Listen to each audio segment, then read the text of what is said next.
नमस्कार दोस्तों, मैं सुप्रिया स्वागत करती हूँ आपका डिकोड एग्जाम के डेली करंट अफेयर की क्लास में। दोस्तों, आज हम अपनी करंट अफेयर की क्लास में डिस्कस करेंगे 25 अक्टूबर 25 अक्टूबर से रिलेटेड करंट अफेयर को। तो चलिए दोस्तों, जल्दी से आप सब लोग सेशन से जुड़ जाइए, सेशन को आप सब लोग शेयर कर दें। और जैसा कि मैं उम्मीद कर रही हूँ आप सब लोग बहुत ही अच्छे से होंगे और अच्छे से अपनी प्रिपरेशन कर रहे होंगे। इसी के साथ साथ दोस्तों, डेली करंट अफेयर के आप नोट्स बना सकें, इसके लिए आपको जो है डेली करंट अफेयर की पीडीएफ प्रोवाइड की जाती है टेलीग्राम ग्रुप पे, जिसका लिंक डिस्क्रिप्शन बॉक्स में दिया हुआ है। तो वहां से आप डिकोड एग्जाम के टेलीग्राम ग्रुप को ज्वाइन कर लीजिए, जहां पे आप डेली अपनी जो है पीडीएफ डाउनलोड करके अपनी शॉर्ट नोट्स बनाइए, उसका रिविजन करिए। तो क्लास स्टार्ट करूं उसके पहले कहना चाहूंगी कि जल्दी से चैनल को सब्सक्राइब कर लीजिए और बेल आइकन को प्रेस कर लीजिए। इससे आपको चैनल से रिलेटेड हर क्लास की वीडियो का प्रॉपर नोटिफिकेशन मिलेगा और आपकी कोई भी क्लास मिस नहीं होगी। तो स्टार्ट करते हैं दोस्तों अपनी क्लास। और आज की क्लास में दोस्तों हमारा सबसे पहला प्रश्न है कि किसने भारत में ऑनलाइन वित्तीय धोखाधड़ी से लड़ने के लिए डीजी कवच प्रोग्राम लॉन्च किया है। तो डीजी कवच प्रोग्राम लॉन्च किया गया है दोस्तों, जो ऑनलाइन धोखाधड़ी, जो वित्तीय धोखाधड़ी होता है दोस्तों, जो फ्रॉड होता है, साइबर जो फ्रॉड होता है, ठीक है, उससे बचने के लिए जो है ये डीजी कवच प्रोग्राम जो है लॉन्च किया गया है। किसके द्वारा लॉन्च किया गया, ऑप्शंस आपके सामने दोस्तों, कमेंट बॉक्स में आंसर करते हुए साथ ही साथ वीडियो को शेयर करते हुए चलिए। और इसका करेक्ट आंसर है दोस्तों गूगल ने, ठीक है। गूगल ने देखा जाए तो डीजी कवच प्रोग्राम को लॉन्च किया है किस उद्देश्य से, तो ये भारत में जो ऑनलाइन वित्तीय धोखाधड़ी होती है दोस्तों, उसी को दूर करने के लिए, ठीक है, एक सक्रिय कदम उठाया है गूगल ने। और उसने कौन सा प्रोग्राम लॉन्च किया, डीजी प्रोग्राम, यहाँ डीजी कवच, ठीक है। डीजी कवच की बात करें दोस्तों, तो इस कवच यानी कि इस प्रोग्राम के माध्यम से जो गूगल का लक्ष्य है, घोटालेबाजों द्वारा अपनाई गई रणनीतियों को समझकर और जवाबी उपायों को लागू करके इन धोखाधड़ी गतिविधियों का मुकाबला करना। तो देखिए, जो ये फ्रॉड करते हैं, इस तरीके का ऑनलाइन फ्रॉड करते हैं, उनको जो किस तरीके की वो विधियां, जो रणनीति अपनाते हैं, पहले उनको समझना और फिर जवाब में, ठीक है, उनको जवाब देना और इस तरह से जो है धोखाधड़ी गतिविधियों को रोकना। यही उद्देश्य है दोस्तों कौन से प्रोग्राम का, डीजी कवच प्रोग्राम का, जो कि शुरू किया गया है गूगल के द्वारा, ठीक है। यह लेख देखा जाए दोस्तों तो डीजी कवच प्रोग्राम के मुख्य घटकों और भारत में ऑनलाइन सुरक्षा पर इसके संभावित प्रभावों का पड़ताल करता है। गूगल का डीजी कवच प्रोग्राम जो है भारतीय इंटरनेट उपयोगकर्ताओं के लिए अधिक सुरक्षित डिजिटल वातावरण बनाने के लिए कंपनी के समर्पण को दर्शाता है, ठीक है। तो एक तरीके से सुरक्षित डिजिटल वातावरण बना रहे, जो ये ऑनलाइन फ्रॉड होते हैं उनको नियंत्रित किया जा सके, इस उद्देश्य से ये डीजी कवच जो है प्रोग्राम चालू किया गया है, स्टार्ट किया गया है किसके द्वारा, गूगल के द्वारा, ठीक है। कहां पे, इंडिया में, ठीक है, ये ध्यान रखिएगा। अगला प्रश्न है कि निम्न में से किस देश में चौथे एशियाई पैरा खेलों का शुभारंभ किया गया है। तो देखिए, अभी एशियाई खेलों का आयोजन किया गया है दोस्तों चीन के हांगजो में, और वहीं पे देखा जाए तो चौथा एशियाई पैरा खेलों का भी शुभारंभ किया गया है चीन के हांगजो में ही किया गया। करेक्ट आंसर इज ए है।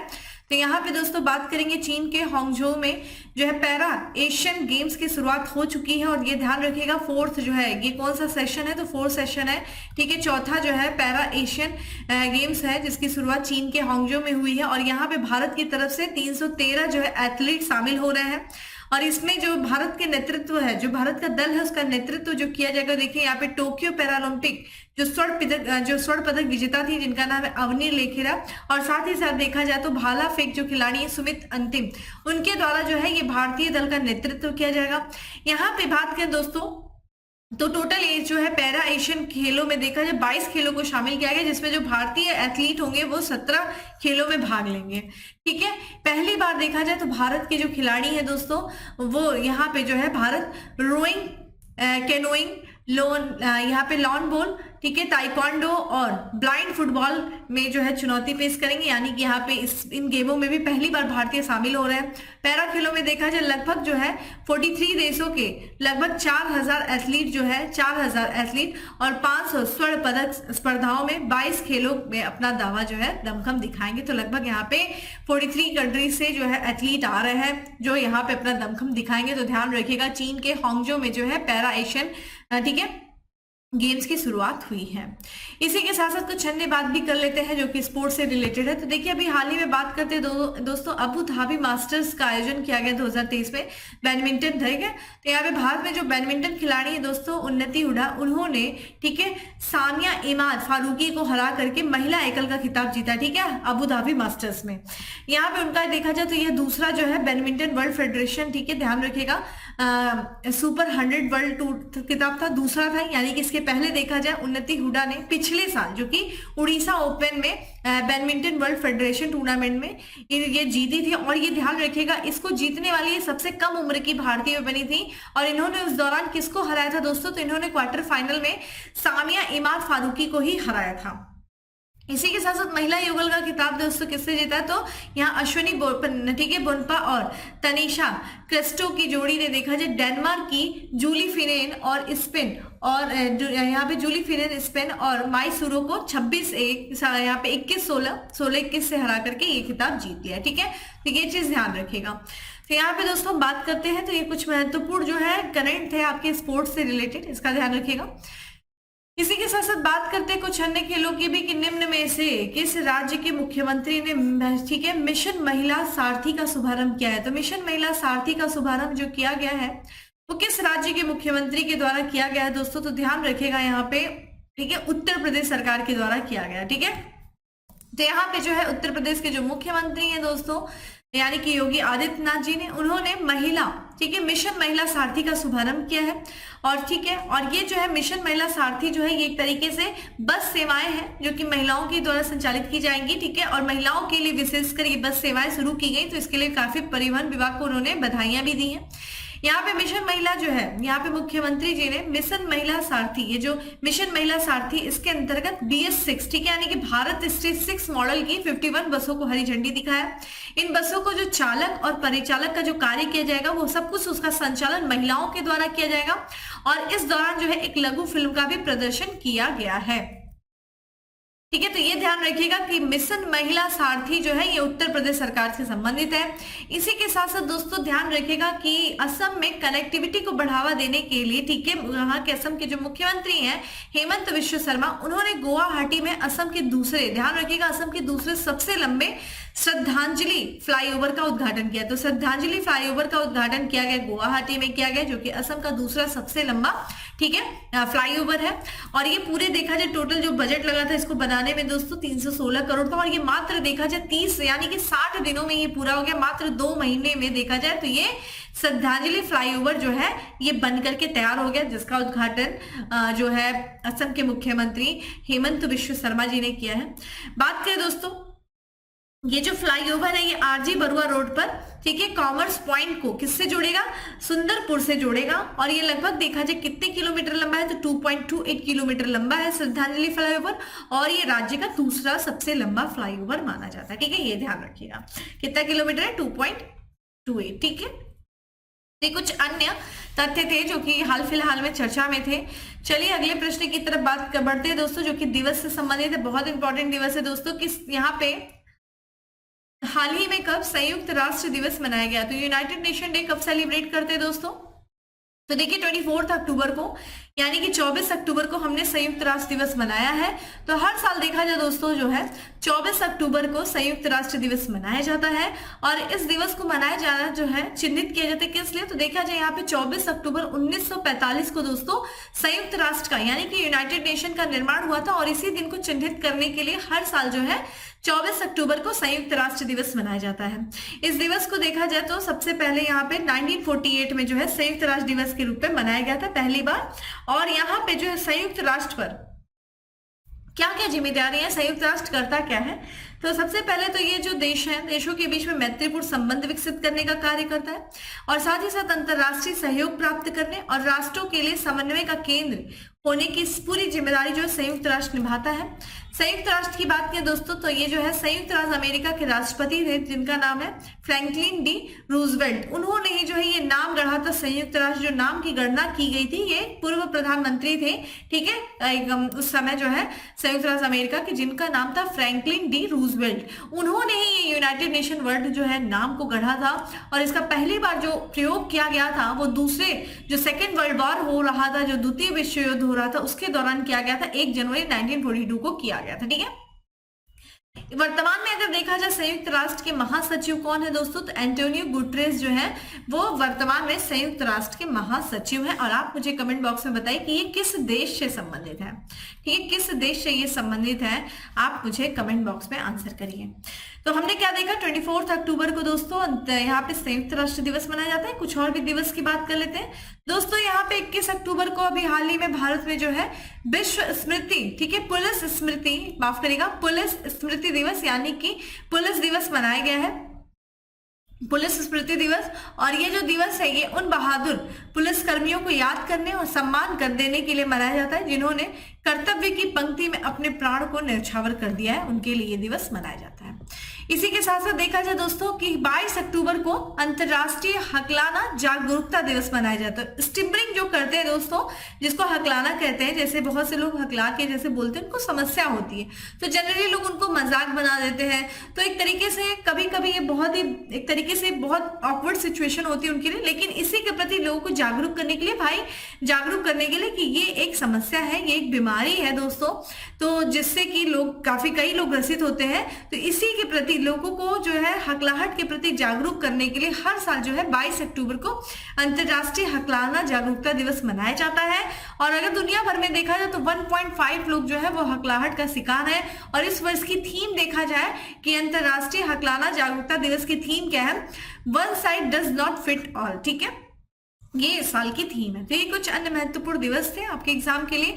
अब बात करते हैं अगले प्रश्न की। अच्छा हाँ, आप लोगों ने जैसे बहुत से लोगों ने ये मतलब मैं देख रही थी कि OTR करने में समस्या आ रही है, जो आप लोग फॉर्म भर रहे होंगे OTR की, तो कोशिश करें दोस्तों रात में, ठीक है, रात में अगर आप लोग 12 बजे के बाद 12 या 1 से 2 बजे के करीब में आप लोग OTR का रजिस्ट्रेशन करेंगे तो मोस्ट प्रोबेबल हो जाएगा, ठीक है। तो कोशिश करिए क्योंकि रात में थोड़ा सा ना ट्रैफिक कम होता है, ठीक है, तो उस समय क्या होता है कि थोड़ा सर्वर अच्छा वर्क करता है। तो रात में कोशिश करिए करीब 12 से 1 बजे के बाद में, तो इजिली जो है, और थोड़ा सा कंटिन्यू मतलब थोड़ा सा लगातार करते रहेंगे तो जरूर OTR हो जाएगा। इस बात को मैं देखी, मैंने इवन खुद ही मेरे साथ के कई लोगों ने किया, तो वो रात में ही OTR किया है, दिन में नहीं हो पा रहा था उनका। तो रात में करिए, बहुत इजीली, ठीक है, OTR हो जाएगा, उसके लिए परेशान होने जैसे कोई जरूरत नहीं है, ठीक है। थोड़ा सा पेशेंसली वर्क करना होगा, थोड़ा लगना पड़ेगा, ठीक है। चलिए प्रश्न पे आते हैं। IRCTC के अध्यक्ष और प्रबंध निदेशक के रूप में किसे नियुक्त किया गया है, तो ये दोस्तों किया गया संजय कुमार जैन को जो है IRCTC के अध्यक्ष और प्रबंध निदेशक चुना गया है। तो यहाँ पे भारतीय रेलवे यातायात सेवा के अधिकारी हैं दोस्तों, जिनका नाम है संजय कुमार जैन। उनको देखा जाए IRCT यानी कि Indian railway catering and tourism corporation limited का अध्यक्ष और प्रबंध निदेशक नियुक्त किया गया है। नियुक्तियों से रिलेटेड भी हर साल आपके एग्जाम में क्वेश्चन पूछा जाता है, इसलिए कोशिश करती हूँ कि इनको कवर करूं। यहाँ पे जो है ये किसका स्थान लेंगे, संजय कुमार जैन, ये महेंद्र प्रताप माल का स्थान लेंगे। और यहाँ पे जो है संजय कुमार जैन जो है ये CMD की भूमिका में पदोन्नत होने से पहले ये उत्तर रेलवे में प्रधान मुख्य वाणिज्य प्रबंधन के रूप में ये कार्य किया है इन्होंने, ठीक है। तो ध्यान रखिएगा IRCTC के अध्यक्ष और प्रबंध निदेशक किसे नियुक्त किया गया दोस्तों, तो ये संजय कुमार जैन को नियुक्त किया गया है। इसी के साथ साथ एक अन्य नियुक्ति की भी बात कर लेते हैं दोस्तों। तो यहाँ पे अशोक वासवानी है, जिनकी तस्वीर आप स्क्रीन पे देख रहे हैं। इनको देखा जाए 1 जनवरी 2014 से संभवतः जो 3 वर्ष की अवधि के लिए कोटक महिंद्रा बैंक के CEO और MD के रूप में ये पदभार अपना संभालेंगे, ठीक है। तो ये ध्यान रखिएगा कि अगले जो है कोटक महिंद्रा बैंक के CEO MD कौन बनाए गए हैं दोस्तों, ठीक है, अशोक वासवानी बनाए गए हैं, जो कि अपना पद 1 जनवरी 2014 से ग्रहण करेंगे। कितने वर्षों के लिए, 3 वर्षों के लिए। ये देखा जाए ये किसका स्थान लेंगे, वासवानी जो है उदय कोटक का स्थान लेंगे, जिन्होंने इस साल जो है सितंबर से बैंक के MD का पद छोड़ दिया है। वर्तमान में अगर हम बात करें अशोक वासवानी, तो ये US इजरायली AI, ठीक है, फिनटेक कंपनी प्रज्ञा टेक्नोलॉजी लिमिटेड के अध्यक्ष है, ठीक है। तो ये ध्यान रखिएगा कोटक महिंद्रा बैंक के नए CEO कौन बनाए गए दोस्तों, अशोक वासवानी। अगले प्रश्न पे बढ़ते हैं। अगला प्रश्न है कि किस राज्य सरकार ने सहकारी बैंक को सपनों का संचय की जमा लिंक्ड ऋण योजना की शुरुआत की है। तो ये सहकारी बैंक जो है, सहकारी बैंक सपनों के संचय की जमा लिंक्ड ऋण योजना जो शुरू की गई है, ये हिमाचल प्रदेश सरकार के द्वारा शुरू किया गया है। तो हिमाचल प्रदेश की सरकार दोस्तों, यानी कि हिमाचल प्रदेश के जो वर्तमान मुख्यमंत्री हैं सुखविंदर सिंह सुक्खू, इन्होंने हिमाचल प्रदेश राज्य सहकारी बैंक की सपनों का संचय जमा लिंक्ड ऋण योजना की शुरुआत की। तो ये भी ध्यान रखिएगा कि सपनों का संचय जमा लिंक्ड जो है ऋण योजना कहाँ से संबंधित है, तो ये हिमाचल प्रदेश से संबंधित है। इसमें देखा जाए ये योजना बेसिकली जो 10 से 18 वर्ष के आयु के जो छात्र है ना, उनके लिए ये योजना शुरू की गई है जो अपनी सेविंग करना चाहते हैं। तो ये जमा लिंक्ड ऋण योजना जो है सपनों का संचय, ये बेसिकली 10 से लेकर के 18 वर्ष आयु के छात्रों के लिए एक अच्छी पहल है। और इसमें क्या होगा, हर साल जो है एक बचत खाते की शेष राशि सावधि जमा खाते में हस्तांतरित हो जाएगी और छात्र को सावधि जमा पर ब्याज मिलेगा, उनको क्या मिलेगा, इंटरेस्ट मिलेगा। और 18 वर्ष की आयु तक उनको जो है एटीएम जो है शुल्क माफ कर दिया जाएगा। तो जो ईयरली जो एटीएम का शुल्क कटता है दोस्तों, वो माफ हो जाएगा 18 वर्ष तक की आयु तक, ठीक है। और यहाँ पे जो कुछ भी वो जो सेविंग अकाउंट पे जो कुछ भी जो पैसे बचेगा उसको सावधि, ठीक है, तो यहाँ पे फिक्स जो है डिपॉजिट कर दिया जाएगा और उस पर क्या किया जाएगा, उनको ऋण भी माफ करिएगा, उनको जो है इंटरेस्ट भी मिलेगा, ब्याज भी मिलेगा। किसके तहत, सपनों का संचय जमा लिंक्ड ऋण योजना के तहत। इसी के साथ साथ बात कर लेते हैं भारतीय रिजर्व बैंक के भी द्वारा दोस्तों, इसने जो है अपना क्षेत्र में, ठीक है, यहाँ पे यानी कि वित्तीय समावेशन यानी कि फाइनेंशियल इंक्लूजन वित्तीय समावेशन क्या होता है, यानी कि हर व्यक्ति को एक तरीके से हर क्षेत्र को बैंकिंग सेवा से जोड़ना, ठीक है। तो बैंकिंग सेवा का विस्तार करना जिससे कि हर व्यक्ति, पायदान में खड़ा अंतिम व्यक्ति भी बैंकिंग सेवा का लाभ ले सके, इसी को क्या कहा जाता है, वित्तीय समावेशन, फाइनेंशियल इंक्लूजन, यानी कि समावेश कर देना, लोगों को किसमें समावेश कर देना, वित्तीय सेवाओं में समावेश कर देना, यही फाइनेंशियल। और इसी उद्देश्य से, ठीक है, भारतीय रिजर्व बैंक जो है देश का जो सेंट्रल बैंक है, इसी उद्देश्य की पूर्ति करने के लिए, ठीक है, और अपनी जो उसकी प्रतिबद्धता है वित्तीय समावेशन की, उसको मजबूत करने के लिए जो है ईटानगर, जो कि अरुणाचल प्रदेश की राजधानी, वहां पे उसने अपना एक उप कार्यालय स्थापित किया, ठीक है। इस कार्यालय की जो उद्घाटन किया गया है वो डिप्टी गवर्नर है आरबीआई के माइकल देवव्रत, उन्होंने जो है 20 अक्टूबर को इस उप कार्यालय का उद्घाटन किया है। इस कदम के साथ ही देखा जाए आरबीआई का लक्ष्य क्या है, क्षेत्र में अपनी पहुंच का विस्तार करना, यानी कि अपनी जो सेवाएं हैं उन लोगों तक उसको पहुंचाना और लोगों की वित्तीय जरूरतों को बेहतर ढंग से पूरा करना, जो लोगों की जो फाइनेंशियली नीड्स है उनको भी पूरा करना इस सेवा का बेसिकली उद्देश्य। तो ध्यान रखिएगा, अगर आपसे पूछा जाए कि हाल फिलहाल में भारतीय रिजर्व बैंक ने किस राज्य में अपना एक उप कार्यालय स्थापित किया है, तो अरुणाचल प्रदेश के ईटानगर में, ठीक है। चलिए अगले प्रश्न की तरफ बढ़ते हैं जो कि डिफेंस से रिलेटेड है, यानी कि एक्सरसाइज से रिलेटेड है कि भारत और किस देश की सेना के बीच एक्सरसाइज हरिमाओ शक्ति 2023 शुरू हुआ है, तो ये ध्यान रखिएगा, मलेशिया के साथ, ठीक है।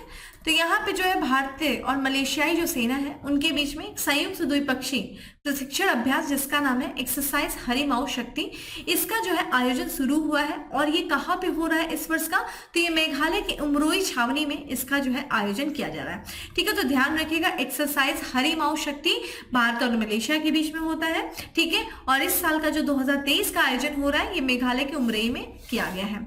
इसमें मलेशियाई सेना की तरफ से कौन शामिल हुआ है, तो मलेशिया सेना की जो टुकड़ी है, मलेशियाई सेना की 5वीं रॉयल बटालियन के सैनिक शामिल हुए हैं। और साथ ही साथ भारतीय दल का जो प्रतिनिधित्व करेगा, कौन करेगा, राजपूत रेजिमेंट की एक बटालियन कर रही है, ठीक है। इस अभ्यास का अगर हम पिछले संस्करण की बात करें, यानी कि 2022 में कहां पे हुआ था, तो नवंबर में हुआ था, कहां पे दोस्तों, कुलांग मलेशिया में। यानी कि देखिए, एक बार मलेशिया में होता है, एक बार ये इंडिया में होता है। तो इस साल इंडिया में हो रहा है, तो पिछले साल मलेशिया में आयोजित किया गया था। और इस एक्सरसाइज जो कि अभी शुरू हुआ है, ये 5 नवंबर तक ये एक्सरसाइज जारी रहेगी, एक्सरसाइज हरिमाओ शक्ति। देखिए मलेशिया की बात करें दोस्तों, मलेशिया जो है ये साउथ ईस्ट एशिया का, ठीक है, साउथ ईस्ट एशिया का ये नेशन है, ठीक है, मलेशिया। और यहाँ पे आपको दिखाई दे रहा होगा दोस्तों मलेशिया, ठीक है, ये देखिए मलेशिया है, ठीक है, मलेशिया जिसकी कैपिटल कुआलालंपुर है, ठीक है, ध्यान रखिएगा। ये अपनी सीमा किससे साझा करता है दोस्तों, तो यहाँ पे देखिए सिंगापुर से ये अपनी सीमा को साझा करता है, और ऊपर देखा जाए तो थाईलैंड से, ठीक है, 2 देशों से। यहाँ पे देख सकते हैं दोस्तों, ये मलेशिया, सिंगापुर और यहाँ पे जो है इंडोनेशिया के सुमात्रा के बीच में एक स्ट्रेट है, स्ट्रेट ऑफ मलक्का, जो कि साउथ चाइना सी को अंडमान सी से कनेक्ट करता है, ये भी ध्यान रखिएगा। स्ट्रेट ऑफ मलक्का आपके एग्जाम में कई बार पूछा गया, ठीक है, तो ये ध्यान रखिएगा मलेशिया। और मलेशिया के साथ में साथ यहाँ पे जो है, और ये भी जो क्षेत्र है ध्यान रखिएगा, ये इंडोनेशिया से भी मलेशिया अपनी सीमा को साझा करता है, मलेशिया और बोर्नियो से, ठीक है। तो ये ध्यान रखिएगा, इन कुछ महत्वपूर्ण देशों से अपनी सीमा को साझा करता है। ये द्वीपीय देश है, बहुत सारे क्षेत्रों में फैले हुए हैं, ठीक है। चलिए अगला है प्री बुक किए गए भोजन की डिलीवरी के लिए आईआरसीटी ने किसके साथ जो है साझेदारी की है? तो आईआरसीटीसी ने जो है प्री बुक किए हुए जो पहले से जो बुकिंग कर लेते हैं भोजन की, उसकी डिलीवरी के लिए जो है किसके साथ साझेदारी किया गया? तो जोमेटो के साथ। ठीक है, तो आप लोग यात्रा से पहले अगर कहीं पे खाना बुक किए हैं, ठीक है, तो आईआरसीटी ने उसकी डिलीवरी के लिए जोमेटो के साथ साझेदारी किया है। तो Indian railway catering and tourism corporation ने यात्रियों को प्री ऑर्डर किया हुआ, ठीक है, ये यात्रियों के द्वारा जो पहले से ऑर्डर कर दिया जाता है दोस्तों, उनकी जो है फूड ट्रेन में उनकी सीट तक पहुंचाने के लिए साझेदारी किया है। किसके साथ साझेदारी किया है दोस्तों? तो ये जोमेटो के साथ किया है। साझेदारी की बात करें दोस्तों, तो ये एक पायलट प्रोजेक्ट है जिसका वर्तमान में जो है 5 रेलवे स्टेशनों, ठीक है, नई दिल्ली, प्रयागराज, कानपुर, लखनऊ, वाराणसी में प्रशिक्षण किया जा रहा है। यात्री आईआरसीटीसी के ई कैटरिंग पोर्टल के माध्यम से भोजन का ऑर्डर कर सकेंगे और डिलीवरी, ठीक है, जोमेटो करेगा। ठीक है, यहाँ पे हम बात करें तो इससे पहले जो है कई फूड ब्रांड के साथ आईआरसीटी ने साझेदारी की, जैसे कि डोमिनोज के साथ, जोब्स के साथ, ठीक है, कमसम, यहाँ पे कमसम के साथ है, ठीक है, बहरोज के साथ है। ठीक है, बहरोज बिरयानी बहुत फेमस है, बहुत से लोग खाए होंगे। जिन लोगों ने नहीं ट्राई किया कभी ट्राई करिएगा, बहुत ही बहरोज की मतलब बिरयानी बहुत फेमस होती है। तो यहाँ पे जो है ये ध्यान रखिएगा। तो आईआरसीटी ने किसके साथ? जोमेटो के साथ। अगला प्रश्न है कि निम्न में से किस सैन्य स्टेशन को बेस्ट ग्रीन मिलिट्री पुरस्कार प्रदान किया गया है? तो ये किया गया दोस्तों, उधमपुर सैन्य स्टेशन को बेस्ट ग्रीन मिलिट्री पुरस्कार प्रदान किया गया है। तो यहाँ पे उधमपुर सैन्य स्टेशन को बेस्ट ग्रीन मिलिट्री स्टेशन का पुरस्कार प्रदान किया गया है। यहाँ पे सेना कमांडरों के सम्मेलन में, ठीक है, जो सेना प्रमुख है जनरल मनोज पांडे के द्वारा ये जो है पुरस्कार प्रदान किया गया। कौन सा? बेस्ट ग्रीन मिलिट्री स्टेशन का पुरस्कार। यहीं पे बात करें, दूसरा जो सर्वश्रेष्ठ पुरस्कार मिला है दोस्तों, किसे मिला है? तो देहरादून मिलिट्री स्टेशन ने जो है दूसरा सर्वश्रेष्ठ पुरस्कार हासिल किया है। वहीं बीकानेर मिलिट्री स्टेशन को जो है सर्वश्रेष्ठ परिवर्तनकारी स्टेशन का पुरस्कार मिला है। साथ ही साथ उड़ान सुरक्षा और दक्षता के उच्चतम मानकों को बनाए रखने के लिए 671 आर्मी एविएशन स्क्वाड्रन को, ठीक है, COAS फ्लाइट सेफ्टी ट्रॉफी प्रदान किया गया है। सेना कमांडर का सम्मेलन दोस्तों कब हुआ था? तो 16 से लेकर के 20 अक्टूबर के बीच में नई दिल्ली में जो है सेना कमांडरों का पहला सम्मेलन आयोजित किया गया था। ये भी ध्यान रखिएगा। और इसी दौरान ये पुरस्कार जो है प्रदान किया गया है। तो बेस्ट ग्रीन मिलिट्री स्टेशन का पुरस्कार किसे प्रदान किया गया है दोस्तों? ये उधमपुर जो है सैन्य स्टेशन को प्रदान किया गया, ठीक है। और सर्वश्रेष्ठ परिवर्तनकारी स्टेशन का पुरस्कार बीकानेर मिलिट्री स्टेशन को। आते हैं आज के लास्ट प्रश्न में, और आज का हमारा लास्ट प्रश्न है कि किस सरकार ने स्वच्छ त्योहार और स्वस्थ त्योहार अभियान शुरू किया है? तो ये उत्तर प्रदेश सरकार ने शुरू किया है।